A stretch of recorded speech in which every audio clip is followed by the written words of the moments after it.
Hi everyone, welcome to my channel Brookview Horsemanship. I've started this channel because I believe there's a lot of people out there who just have some unanswered questions, and hopefully this channel will be able to just explain a little bit and help you with your horse. My first video today is going to be about hay and haylage. As we all know, haylage has more sugar than hay, or does it? I'm going to leave you with that question and hopefully you'll have the answer by the end of this video.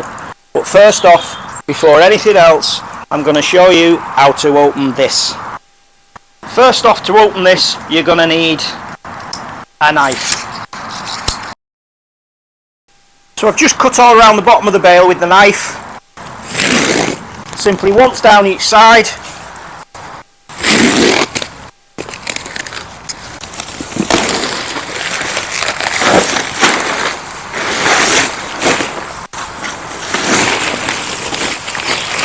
Next up, the bale is formed in the baler by it rotating round and rolling up like a carpet. So it makes sense that when we net it at the end, the easiest way to unnet it is to unwrap it. I've seen people before with keys, knives, scissors trying to cut the net off. There's no need. Just find the end of the net.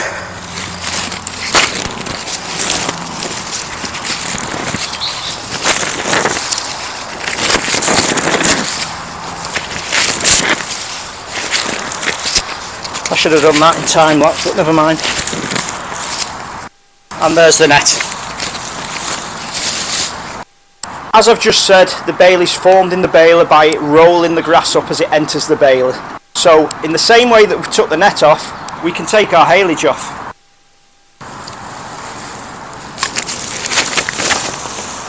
Unwrap it and pull it off.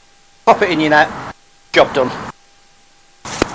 So come with me now, we'll go to the field and we'll look at some different types of grass. So your bale starts out life as a field of grass like this.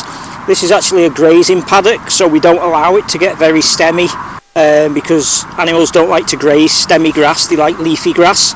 So this is no good to make haylage or hay.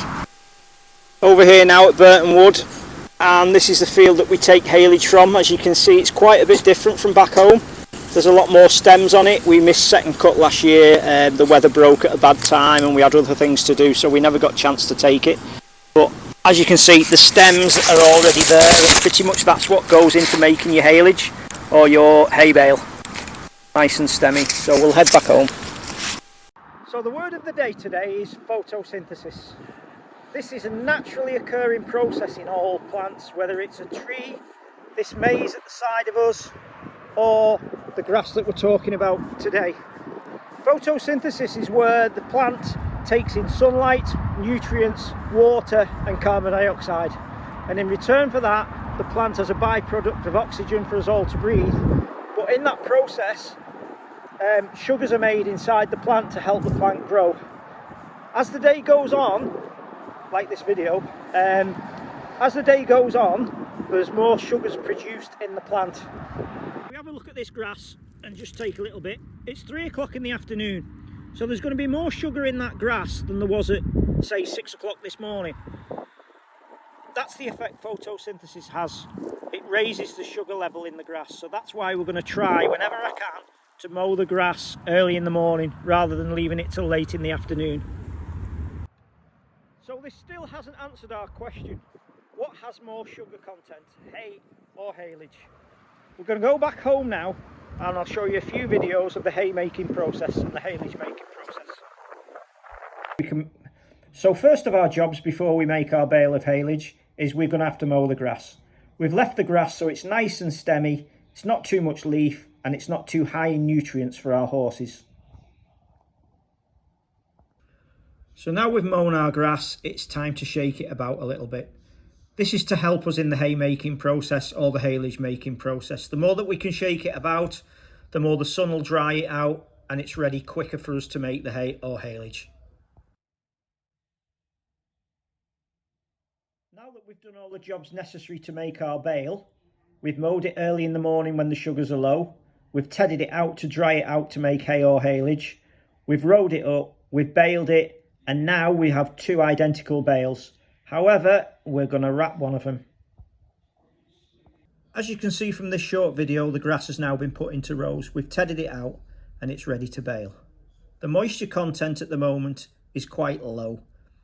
I personally leave my hay as long as I can before I wrap it, so it's just like wrapped hay rather than being a bale of haylage.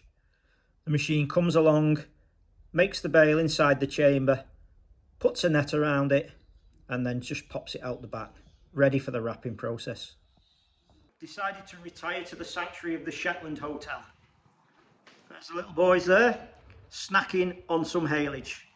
But are they eating more or less sugar? It's quite simply down to the haylage making process. There's bacteria inside the bale, bacteria which we actually do need. That bacteria feeds on any sugar that's inside the bale. Therefore, the sugar content of your bale will slowly decrease as time goes by due to the bacteria feeding on that sugar. It is a common myth that people think there's more sugar in haylage than there is hay, but it's not.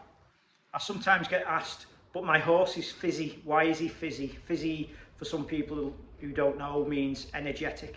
It's not down to the sugar, it's down to the nutrients inside in the haylage bale. A horse will utilise the nutrients in the haylage bale far more than it will a bale of hay, and that's why they appear to have more energy. I can now hear 100 people saying, but my horse is fizzy on haylage. That's down to two reasons. First of all, a bit of a lack of respect from your horse. If he wants to bolt off, rear, buck, bronc and do all the naughty things, then firstly, sort out your horse's behaviour. Secondly, there are more nutrients inside the haylage than the hay. It's quite simple. The carbohydrates inside your bale of haylage is more usable by the horse than it would be in a bale of hay. Hence, he'll have more energy. I hope you've enjoyed this video and found it informative. If you have, please like, share and most importantly subscribe to my YouTube channel, which is Brookview Horsemanship. So for now, until next time, I'd like to say goodbye. Rainbow would like to say goodbye, and so would Sunshine. Take care.